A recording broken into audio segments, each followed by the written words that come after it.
Hello, everyone. Welcome back to The Rundown. I will be your host today, Craig DeLuz, coming at you from the West Coast, the left coast, behind the Iron Curtain, otherwise known as the Sierras. And today is Hump Day. Uh-oh. Mike. What day is it, Mike? It's Hump Day. Hump Day! It's Hump Day. Hump Day!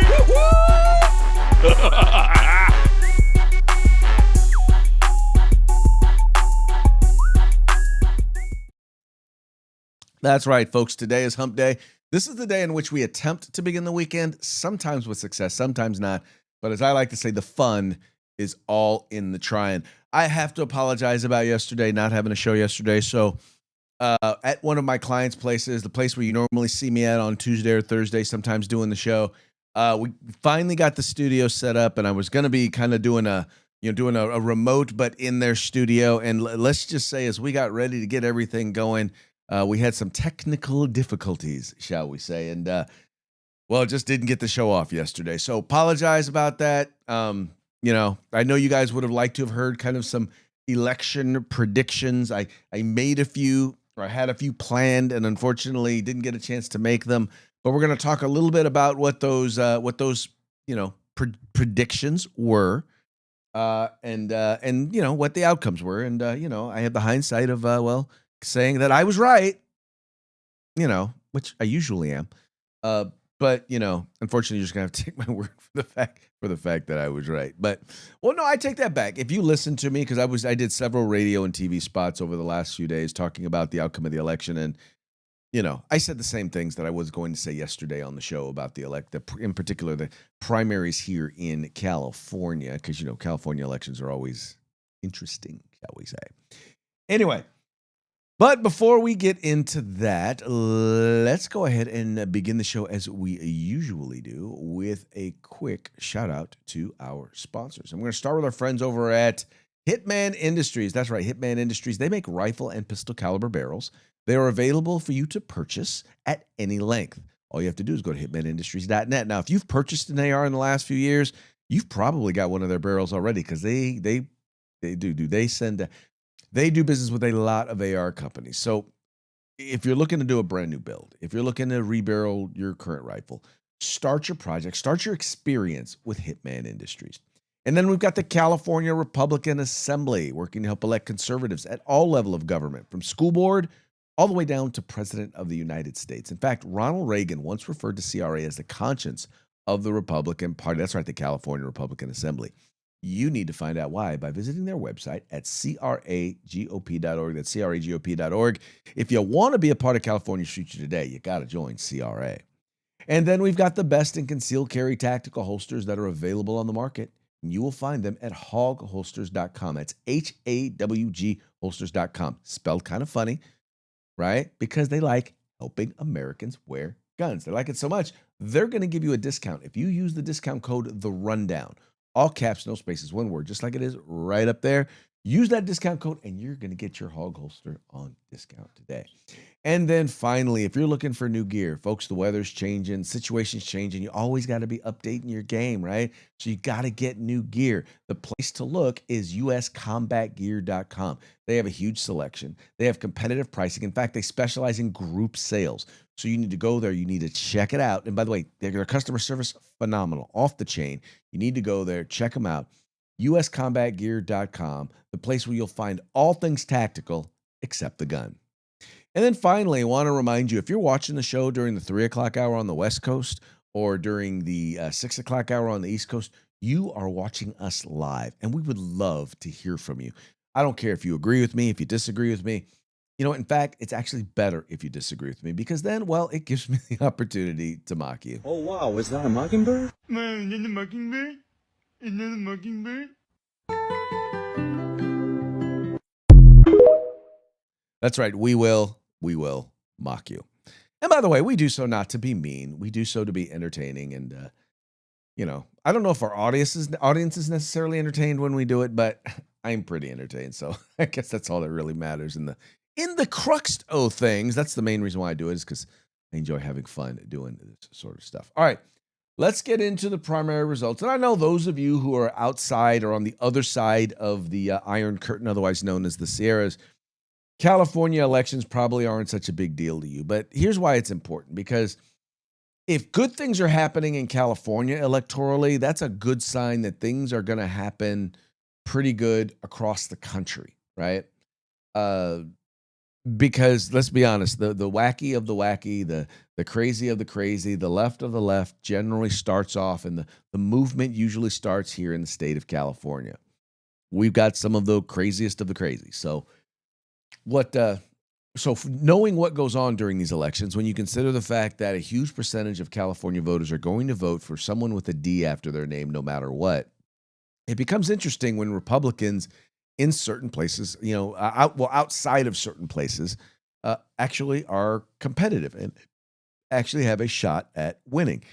And that's exactly what we're looking at with these primary elections. Probably the two biggest races the folks were looking at were one was the governor's race here in California, where two Republicans, Steve Hilton, former Fox News commentator, and Sheriff Chad Bianco, the sheriff of Riverside County, both at one point during this election cycle had an opportunity to make it into the top two, potentially creating a top two, all Republican top two campaign or fall election here in the state of California, where California would have had to elect a Republican governor. Well, let's just say that didn't happen. All right, that did not happen. We did not get that, but we did. We still, at the same time, did have some very exciting results. It says here, latest election results: California faces cliffhanger primary votes. Democrats avoid GOP shocker and Spencer Platt. That was, by the way, the other race, the race for the mayor of Los Angeles. That one is actually going to be continued, because that is going to be carrying over into the fall. Let's read a little bit from the folks over here at Yahoo News. It says here, the midterm primary rush continued as voters in 6 states cast their ballots in high-stakes contests that could play a major role in deciding which party wins control of Congress in November. Iowa's gubernatorial primary, GOP-backed Representative Randy Feenstra conceded the GOP nomination to Zach Lon. Both of them most closely watched. But two of the most closely watched races are in California. They were primaries for governor and LA mayor were too close to call as counting continued. Republican Steve Hilton, a television commentator, they would dare not say Fox News commentator, but a television commentator, and Democrat Javier Becerra, a former Biden cabinet secretary, took the early lead in what was a crowded field of more than 60 candidates vying to replace Governor Gavin Newsom, who has served the maximum number of terms as governor. With 58% of the votes counted, Hilton was ahead with 27.8% of the vote, and Becerra had 25.4%. According to Reuters, billionaire Tom Steyer, a Democrat, trailed with 19.6%. Former Representative Katie Porter, another high-profile Democrat in the race, conceded election night, saying, "We will not advance to the general election in November." Associated Press has not yet projected which two candidates will advance, and the second place spot could shift as late mail-in ballots are counted through June 9th. Let's move here along a little bit. It says, Hilton said his chances of advancing to November's general election were looking good, while Becerra said he wants to lead a state that regularly makes the improbable seem inevitable.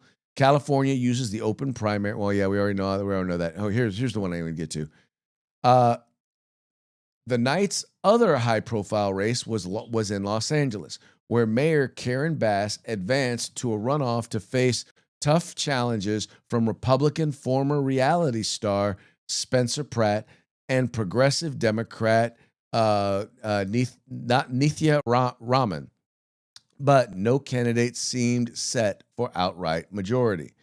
Bass, a Democrat, had around 34.8% of the vote, with about 63% of the expected votes counted, according to the Associated Press. Pratt was running second with 30.4, and Rahman was third with 22.3.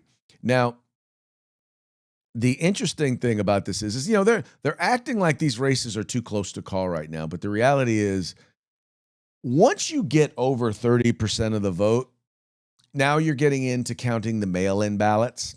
You're significantly into the mail-in ballots. You generally, unless you start to see a significant trend in the change in numbers, that means the numbers are what they are, which basically is going to tell you that in this particular case, our runoffs now for the fall are set. It's going to be Steve Hilton versus Javier Becerra, which, by the way, I was listening this morning on the radio, and the number of people who just don't know how to pronounce Javier Becerra's name just goes to show you how irrelevant dude really is. I mean, it was astonishing, the number of TV personalities and news reporters that I'm like, yeah, dude, his name is Javier Becerra, not Xavier Becerra or Xavier Baccara, right? No, it's Javier Becerra, right? By the way, and you don't have to use the Latin rolling of the R, but yeah. So this is going to make for an interesting race. Now, Javier Becerra, not only was he the HHS secretary for Joe Biden, who even people in the Joe Biden administration said he wasn't very impressive and didn't really do a whole lot, which is a lot coming from them. I mean, the fact that they say he didn't do anything tells you how bad this dude actually was. But he also was the attorney general for the state of California. I said from the very beginning, when candidates started announcing, I said that Javier Becerra was likely going to be the Democrat lead candidate. And I said that because he's been in Congress. He's served in a presidential cabinet, in a White House cabinet, in a significant position. And he's been elected statewide to what, probably the third highest office. I mean, I hate to put a lieutenant governor above it, but I mean, really, attorney general is a pretty significant office. A lot of folks have used attorney general for the state of California as a stepping stone to governor. Now, this is a guy who, once again, on the campaign trail has been less than impressive. While he's been in office, he was less than impressive. But he seems to be the guy who, he seems to be the guy that Democrats are least embarrassed to have their name, is what I think it really comes down to. They didn't want Tom Steyer, who is a billionaire. There's something about having a billionaire be the one to carry their mantle. They just could not bring themselves to do it. Despite the fact that he spent somewhere around $220 million. I think he spent somewhere around $200 per vote. $200 per vote. I think he would have been better off if he just handed out, two $200 bills to people and said, "Hey, vote for me." Probably would have got him more votes. Anyway, so Katie Porter. Well, I guess if you want to have big old pot of mashed potatoes poured over your head, because she did that to her husband, so she'll have no qualms about doing it to you, the voter. So unless that's what you want, I mean, there really wasn't much of a choice for folks, right? It really just kind of came down to Javier Becerra. Anyway, so that's what's going to be going on. And then you've got Steve Hilton, who is a Fox News commentator. Now, by the way, the two Republicans, one was Steve Hilton, the Fox News commentator. We'll talk a little bit more about him in a second. The other was Sheriff Chad Bianco, who is a sheriff of Riverside County. I think they were saying the fourth largest sheriff's department in the country. He basically works with dozens of cities in which he is the effective police chief because he contracts with them within Riverside County and acts as their law enforcement department. Very good guy. I mean, I think would have been an excellent governor. I mean, he's right on all the issues. My biggest problem with him was he never really addressed how he's going to do what he's going to do, considering the fact that Democrats are control both houses of the legislature, that every other statewide elected is likely to be a Democrat. Most of the big cities he's going to have to deal with are run by, not most, all of the big cities that he's going to have to deal with are currently run by Democrats, as well as having a Democrat judiciary. But he was right on the issues. I think if he had the right staff around him to help him come up with some of the actual solutions in terms of how he was going to do it, I think he would have done a good job. But then you've got Steve Hilton. Now, Steve Hilton, the Fox News commentator, born in Hungary, raised in Great Britain, came to the United States, became a citizen 5 years ago, became a resident of California 5 years ago and has spent probably easily the last 3 years planning this run.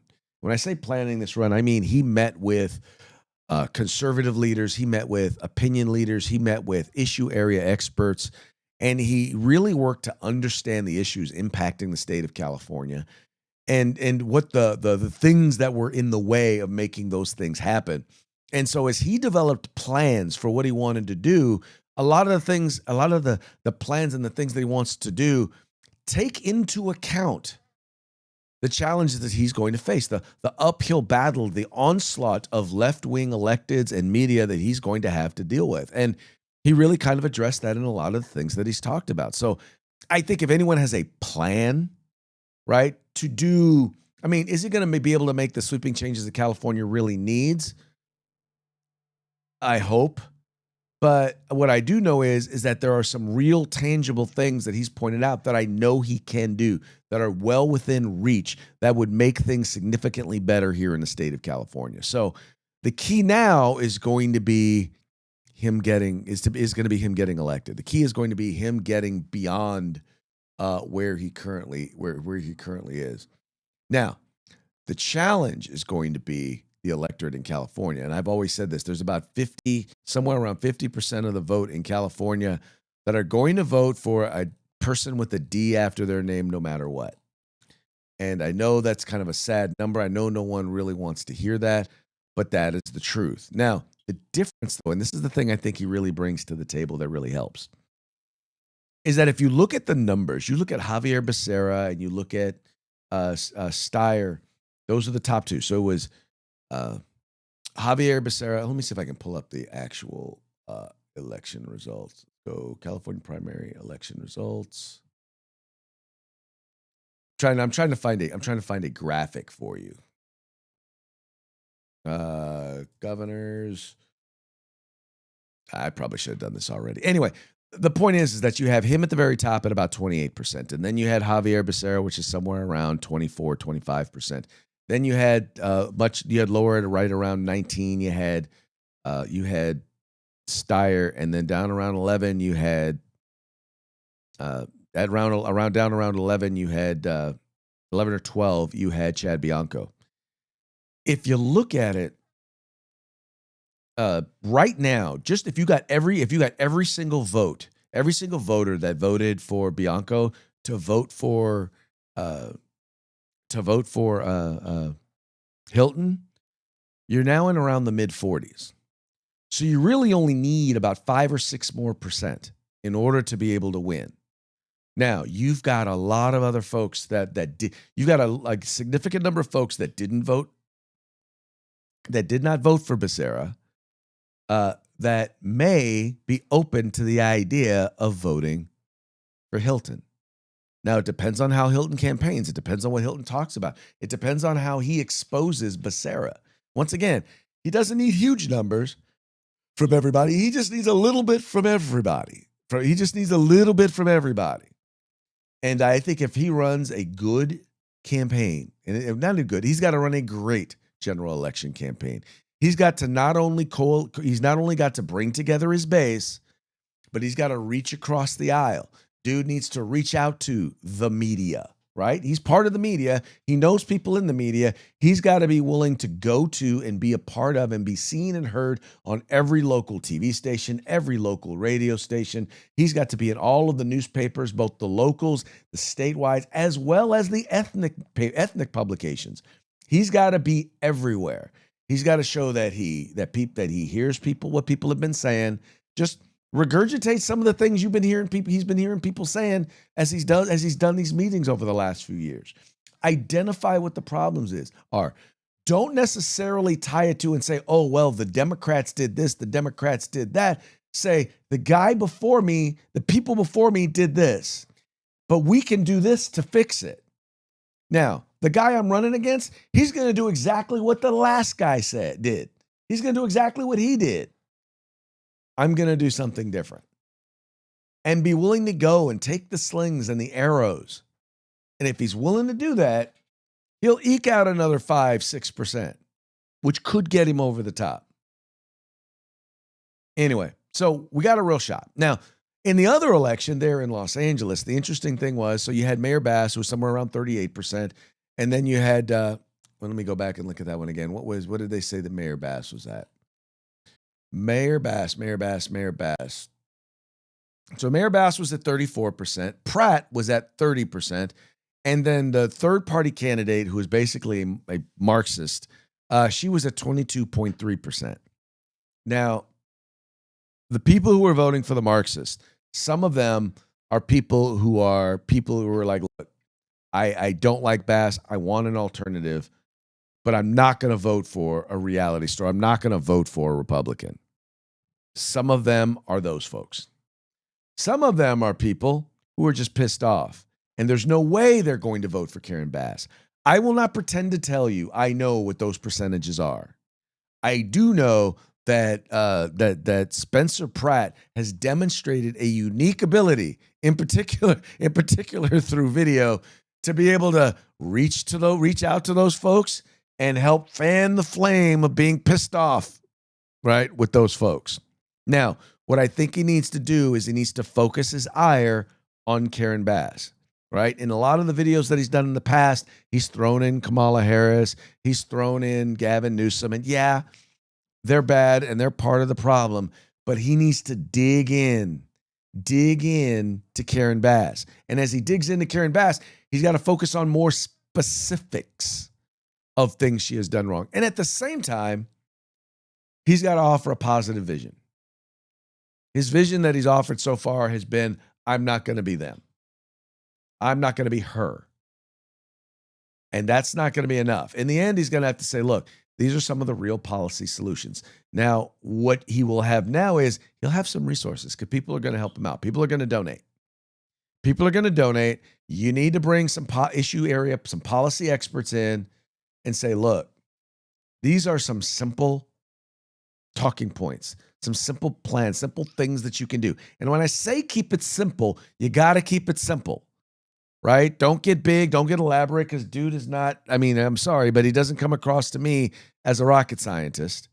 So as soon as you start talking, scientific formulas, everyone's going to know it's not him. Keep it basic. Keep it simple, but know that there's a policy behind it. Know that there's a plan behind it, right? Get some of those people who are up and develop those plans to stand next to you and say, hey, yes, we've talked, and these are the sorts of things that he can do, and these are realistic plans. These are realistic ideas. You do that, Spencer Pratt, and then you get out there. Be seen. Be seen. Go places where other Republicans won't go, right? Go places where if your consultant is telling you don't go there, you go there. Go there because there are people there that need to hear from you. The left, and a lot of Republicans do this. The consultant class tells them don't go someplace. Don't go there. Don't be there. You won't be well received there. And so they don't go. And the only people there are the Democrats. And the Democrats lie on them. Well, it's a lot harder to lie on somebody when they're standing right there to be able to rebut what it is that you had to say. But when you don't show up, then people, number one, assume you don't care. They assume you're not real. And when they assume you don't care and they assume you're not real, but the other person at least did show up, well, then why shouldn't they believe that person? Why not? I mean, they're here. You're not. So anyway, got to show up. Got to show up. And that's, by the way, that advice also goes to Steve Hilton. Go to places where other folks other Republicans wouldn't go. Trust me. Hey, hit me up. Look, I'll show you the places you need to go. I'll hook you up with the media connects you need to get hooked up with to be the places you need to be.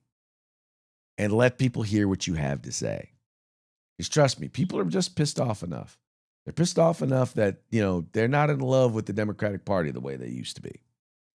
Anyway, we spent a lot of time on that one, but once again, I'm a little excited because it was a good election day. It does not necessarily mean that California is going to have a big red wave. It does not necessarily mean that we're going to have this same sort of success in the fall election, which means that we need to get to work. We need to work hard in order to make it happen. But I believe for the first time in a while, we got a shot, and that's a good thing. All right, folks, that now brings us to our next story here, and this has to do with the Anti-Weaponization Fund. And you probably have heard this story already, but I will share it with you nonetheless. It is looking like the weaponization. This is basically the $1.776 billion that was being set aside for people who had been the victims of lawfare by the federal government. Yeah, unfortunately, that money that was originally going to be set aside, it's not going to happen. Acting AG Blanche reveals fate of Trump's anti-weaponization fund under pressure from House lawmakers. Acting Attorney General Todd Blanche announced that the Justice Department is abandoning its efforts to create an anti-weaponization fund during the House Appropriations Committee hearing Tuesday. The fund, which stemmed from a lawsuit between President Donald Trump and the Internal Revenue Service, was put on hold after a federal judge issued a temporary injunction blocking its creation. A hearing on the anti-weaponization fund legal basis had been scheduled for June 12th, but it will no longer take place, Blanche testified. Quote, "We are not moving forward with the fund, period," Blanche said. "The reasons for the fund are something the president has talked about for a long time, which is the fact that there are a lot of people in this country who had their government weaponized against them. The reasons for the fund, I think, remain as important as they were before, but we are not moving forward with the fund." And I will just say this, he is right. While I think the fund in particular was fraught with issues, I think making it for $1.776 billion, I think that was a scam or a bump too far, right? That was I think a thing. That was a bridge too far. You knew this was a publicity stunt. I think he knew it was a publicity stunt, and it turned into exactly what it was, a publicity stunt. And he got out of it what he wanted, to a degree.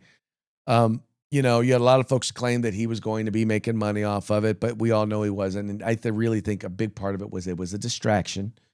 But he's not wrong in the fact that the Biden administration, and before him, the Obama administration, weaponized our federal law enforcement, our judicial system against the people of these United States, against their political enemies, against people who disagreed with them politically.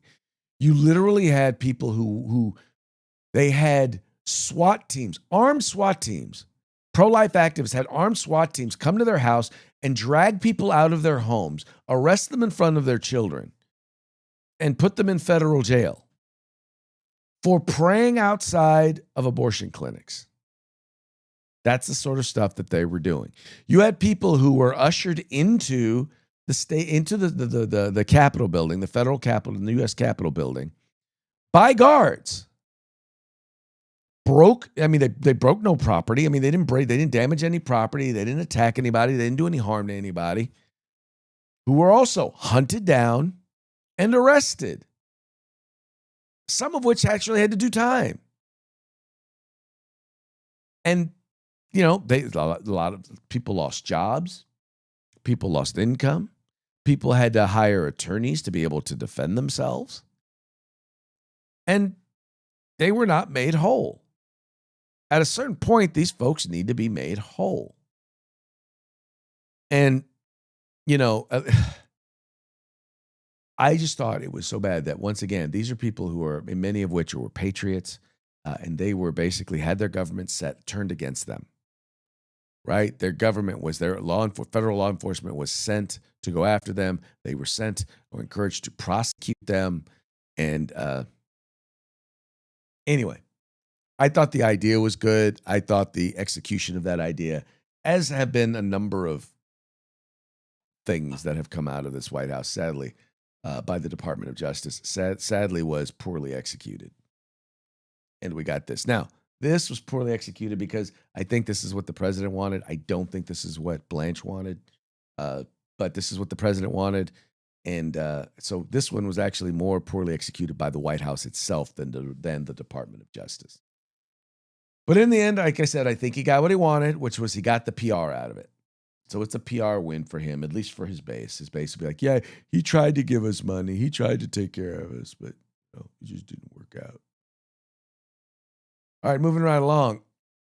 Anti-gun actress pledged to step away from violent films. Now, mind you, the only reason this is a big issue is because she's made probably most of her money, or a lot of her money, off of these anti-gun films. You may know her from probably the most famous. I don't want to say the most famous, but she was in Tomb Raider, right? She played Laura Croft in Tomb Raider, who had guns. She was in Mr. and Mrs. Smith, a lot of guns in that one. She's in a number of films. They'll talk about it. But anyway, she now has pledged that she will, she's basically pledged that she will step away from violent films after a career filled with them. This is from Tom Knighton over at Bearing Arms. Actors have always had this idea that their own political beliefs somehow mattered to their audiences. Luckily, before social media, it was pretty easy to ignore them and just enjoy the work, unless they sucked at it. But these days, it's prime time for actors and actresses who support gun control to decide to lecture Americans about how we're wrong for valuing our right to keep and bear arms. And it's especially rich to hear from people talk how you and I shouldn't have guns from people who make a lot of money handling a firearm on film. Those whose industry keeps getting excluded from numerous gun control laws and who keep churning out movies that are filled with violence. In other words, guns are bad, but not when there's money to be made, particularly by them. One of the worst has been Julianne Moore, a talented actress. Moore has been a complete moron for pushing gun control, even as she's had a firearm in her hand in a fair number of films. Now, though, she's promising those days are over. Oh, Julianne Moore. Why did I think this was? I'm sorry. Why did I? Oh my God! I cannot believe I did that. I thought that was someone else. Anyway, it says, speaking from European elite artsy mecca of film, in a country with no constitutional gun rights and strict laws, all but suffocating civilian ownership. One of Hollywood's recognizable actresses declared she has had enough after decades of participating in films, many of which included guns, shooting scenes of violence, and she herself handling and using a firearm. Actress Julianne Moore pontificated she no longer wished to act in violent films. Okay, so is Julianne Moore? Why did I don't know what I was thinking. Anyway, so she was in Hannibal. She was in The Kingsman, which by The Golden Circle. She was in Suburbicon, all of which had guns. Why did I think? You know what? I don't want to give into the trope. They all look alike, but I thought that was Angelina Jolie. I'm glad it's not. I'm glad it's not Angelina Jolie, but some reason I had it in my head that it was Angelina Jolie. What do you know? I goofed. Anyway, but Julianne Moore, same exact thing. She has decided that she is not going to participate. Well, you know what? Don't. And when people stop watching your films or the films that you're in because, they don't like your political stance, here's what you could have done. You could have just not done the movies anymore. How simple would that have been? You could have just not done the movies anymore because that's not how you want to be portrayed. That's not what you want to portray. You could have just done that and you didn't have to go make a statement about it. Right? You didn't. You could live your values without necessarily having to make a public statement. Because now people are going to be like, yeah. First of all, they're going to call you a hypocrite because you've made so much money off of films where you actually did use a firearm, where you did possess a firearm. So that's number one. And then number two, well, now you've taken a position that I hate. You now want to subvert my rights. my right to keep and bear arms. It's one thing if you don't want to exercise your right to keep and bear arms, you have every right not to. But I have every right to. And you want to now step on that. So nah, I'm good. No more. Absolutely, positively, no more. No more. I got no more to say to you. I'm not interested in watching your movies anymore. And quite frankly, that's kind of how bad, how little I knew about her, because I thought she was someone else. How bad is that? I thought she was somebody else. Oh, yeah, but that didn't keep me from running my mouth, did I? Anyway, doesn't matter. Hollywood, blah, blah, blah. Anyway, moving right along. Oh, this is a good one. Now, for those of you who do not know, Harvard was originally started by the church. So Harvard was actually a Christian university when it started out.